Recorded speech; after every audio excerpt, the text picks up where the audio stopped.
പഹൽഗാം നൽകുന്ന പാഠമെന്താണ്?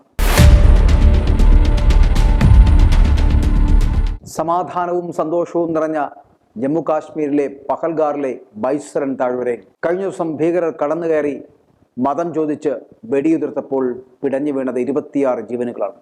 പക്ഷെ ആ വെടിയുണ്ടകൾ കൊണ്ടത് ഇന്ത്യയുടെ വിരിമാറിലായിരുന്നു. ഏകദേശം 30 മിനിറ്റിലകം അധികം നീണ്ടുനിന്ന തീവ്രവാദികളുടെ സംഹാര താണ്ഡവം. കാമഫ്ലാഷ് വേഷം ധരിച്ചെത്തിയ 7 ആയുധധാരികളായ തീവ്രവാദികൾ ഉതിർത്ത വെടിയുണ്ട ഏറ്റ് പിടഞ്ഞു വീണ് മരിച്ചത് കാശ്മീരിന്റെ സൗന്ദര്യം കാണാനെത്തിയ പാവം ടൂറിസ്റ്റുകൾ. എന്നിട്ട് ആക്രമണത്തിന്റെ ഉത്തരവാദിത്തം ഏറ്റെടുത്ത ദ റെസിസ്റ്റൻസ് ഫ്രണ്ട് എന്ന നട്ടലില്ലാത്ത പേപ്പർ സംഘടന പ്രകോപനപരമായ വാർത്താക്കുറിപ്പിൽ കൊന്നുതള്ളിയത് വിനോദസഞ്ചാരികളെയല്ല, പകരം ഇന്ത്യൻ സൈനിക ഉദ്യോഗസ്ഥരെയാണ് എന്ന അവകാശവാദം കൂടി ഉന്നയിക്കുന്നു. എന്നാൽ ഒരു കാര്യം ഉറപ്പാണ്, കൊന്നതും കൊല്ലിക്കാൻ പ്രേരിപ്പിച്ചതും പാകിസ്ഥാൻ എന്ന ഭീകര രാജ്യവും ലഷ്കർ-എ-തോയ്ബ എന്ന ഭീകര സംഘടനയുമാണ്. സംശയമില്ല. സമാധാനവും സന്തോഷവും നിറഞ്ഞതായിരുന്നു പഹൽഗാമിലെ ബൈസൻ താഴ്വര. വേണമെങ്കിൽ നമുക്കതിനെ മിനി സ്വിറ്റ്സർലൻഡ് എന്ന് വിളിക്കാം. കഴിഞ്ഞ ദിവസം ഉച്ചയ്ക്ക് 2:30 ഭീകരർ കടന്നു കയറി വെടിയുതിർത്തതോടെ കൊടും ഭീകരതയുടെ മുഖമായി ലോകത്തിന് മുന്നിൽ ഇവിടം മാറിക്കഴിഞ്ഞിരിക്കുന്നു. മതം ചോദിച്ച് ഭീകരർ വെടിയുതിർത്തപ്പോൾ 26 ജീവനുകൾ പിടഞ്ഞു വീണ് മരിച്ചു. 17 പേർക്ക് പരിക്കേറ്റു. മലയാളിയായ എൻ രാമചന്ദ്രൻ അടക്കമുള്ളവരാണ് മരണപ്പെട്ടുപോയത്. ലഷ്കർ-ഇ-തോയ്ബ തലവൻ സൈഫുള്ള കസൂരിയാണ് ഭീകരാക്രമണത്തിന്റെ ആസൂത്രകനെന്ന് തിരിച്ചറിഞ്ഞു കഴിഞ്ഞു.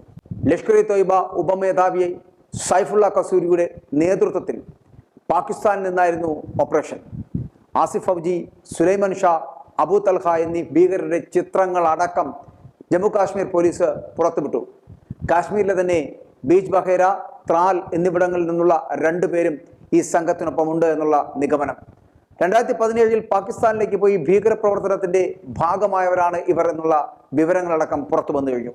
മറ്റുള്ളവർ പാകിസ്ഥാനിലെ പക്തൂൺ വംശജരുമാണ്. ഭീകരർ ക്യാമറയുമായിട്ടാണ് വന്നതെന്നും സ്റ്റീൽ ബുള്ളറ്റുകളുമാണ് ആക്രമണത്തിന് ഉപയോഗിച്ചത് എന്നും സ്ഥിരീകരിച്ചു കഴിഞ്ഞു. ഭീകരർ പകർത്തിയ ദൃശ്യങ്ങൾ പ്രചരിക്കാതിരിക്കുവാൻ മുൻകരുതൽ സ്വീകരിച്ചു കഴിഞ്ഞു.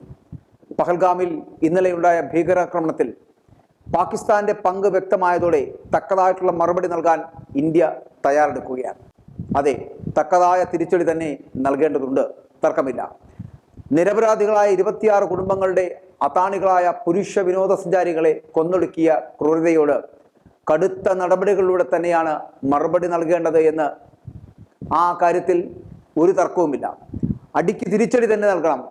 നിരപരാധികളായ 26 മനുഷ്യജീവന് പുല്ലുവില കൽപ്പിച്ച് ഇന്ത്യയുടെ വിരിമാറിലേക്ക് വെടിയുതിർക്കാൻ കൈപൊങ്ങിയവന്റെ തീവ്രവാദിയുടെ തലയെടുക്കുന്ന സമീപനം തന്നെയാണ് ഇന്ത്യൻ സർക്കാർ സ്വീകരിക്കേണ്ടത് എന്നുള്ളത് തന്നെയാണ്. പക്ഷേ അപ്പോഴും ചിലത് നമ്മളെ ഓർമ്മപ്പെടുത്തുന്നുണ്ട് എന്നുള്ളതാണ്.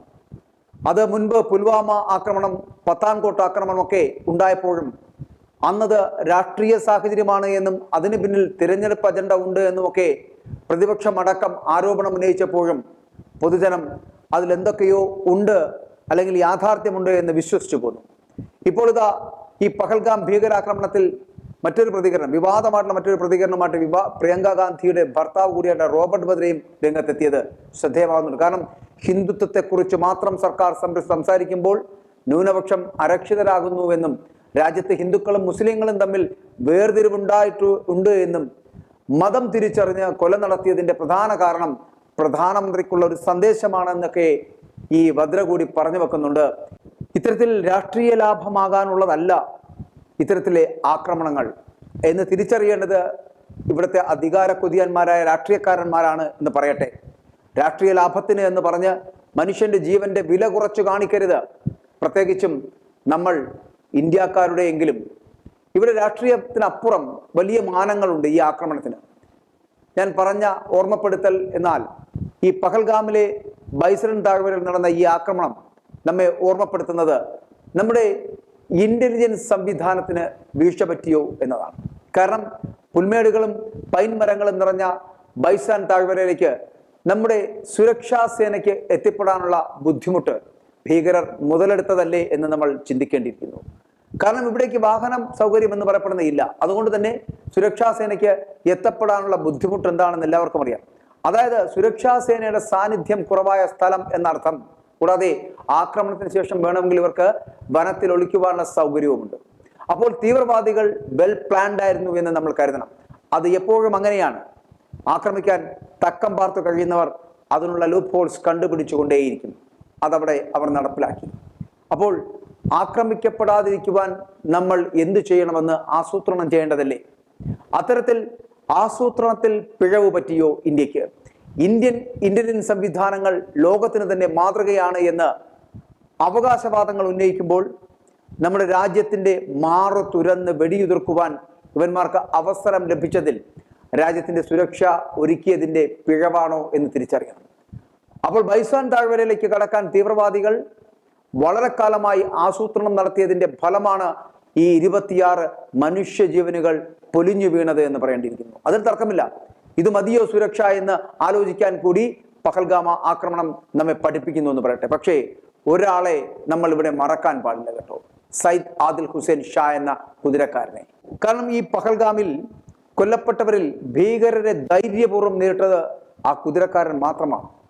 അപ്രതീക്ഷിതമായിട്ടുള്ള ആക്രമണത്തിൽ വിനോദസഞ്ചാരികൾ പകച്ചു നിന്നപ്പോൾ സയ്യിദ് ആദിൽ ഹുസൈൻ ഷാ എന്ന കുതിരക്കാരൻ ഈ ഭീകരന്റെ റൈഫിൾ തട്ടിമാറ്റാൻ ഒരു ശ്രമം നടത്തി.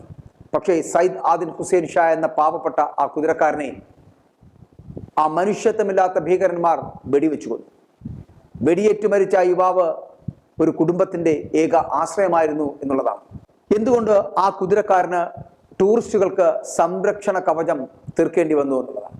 നമ്മുടെ പാളിച്ചയാണ് അതും എന്ന് പറയുന്നതിൽ വേദനയുണ്ട്. പക്ഷേ അതല്ലേ സത്യം? ഇനിയും നമ്മൾ ഇത്തരത്തിൽ വീഴ്ചകൾ ഉണ്ടാകാതിരിക്കും എന്ന് വിശ്വസിക്കാം. സംഭവത്തിൽ ലഷ്കർ ഇ തോയ്ബ തലവൻ സൈഫുള്ള ഖസീരിയാണ് ഭീകരാക്രമണത്തിന്റെ ആസൂത്രകനെന്ന് തിരിച്ചറിഞ്ഞു കഴിഞ്ഞു. കൂടാതെ പാകിസ്ഥാന്റെ പങ്കുകൂടി വളരെ കൃത്യമായി വ്യക്തമായതോടെ തക്കതായ മറുപടി ഇന്ത്യ നൽകേണ്ടതാണ് എന്നുള്ള കാര്യത്തിലും സംശയമില്ല. ഇങ്ങനെ തീവ്രവാദത്തിന് കൂട്ടുനിൽക്കുന്ന രാജ്യത്തിനെ ഒറ്റപ്പെടുത്തണം, തീവ്രവാദികളെ അടിച്ചമർത്തണം, ഇന്ത്യൻ ജനതയുടെ ഹൃദയത്തിലേക്ക് വെടിയുതിർത്ത് ഈ കുടുംബങ്ങളെയൊക്കെ അനാഥമാക്കി അവർക്കുള്ള തക്കതായിട്ടുള്ള മറുപടി അത് ഇന്ത്യ നൽകുക തന്നെ ചെയ്യും. അതിൽ ഒരു സംശയമില്ല.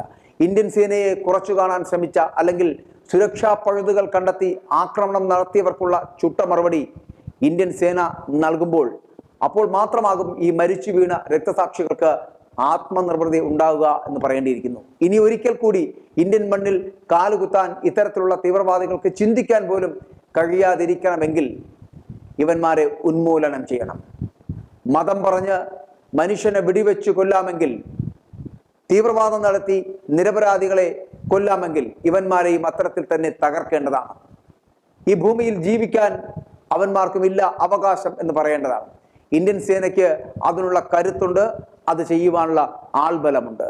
ഒരു സുപ്രഭാതത്തിൽ പാകിസ്ഥാൻ എന്ന രാജ്യം ഇനി ഓർമ്മകളിലാകുന്ന കാലവും വിദൂരമല്ല എന്ന് പറയേണ്ടിയിരിക്കുന്നു. കാരണം അവന്മാർ തൊട്ടുകളിച്ചത് ഇന്ത്യൻ മണ്ണിലാണ്, ഇന്ത്യക്കാരെയാണ്.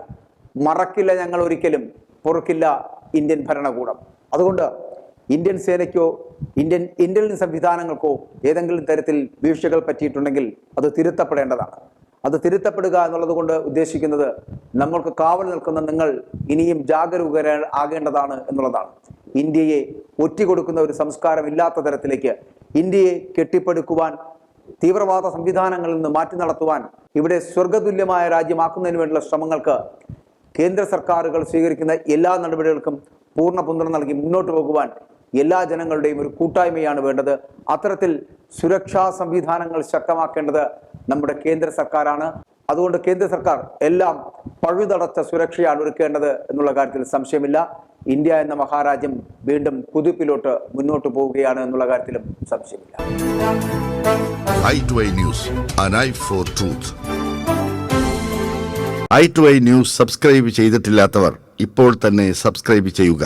നോട്ടിഫിക്കേഷൻ ലഭിക്കുവാൻ ബെൽ ബട്ടണും അമർത്തുക.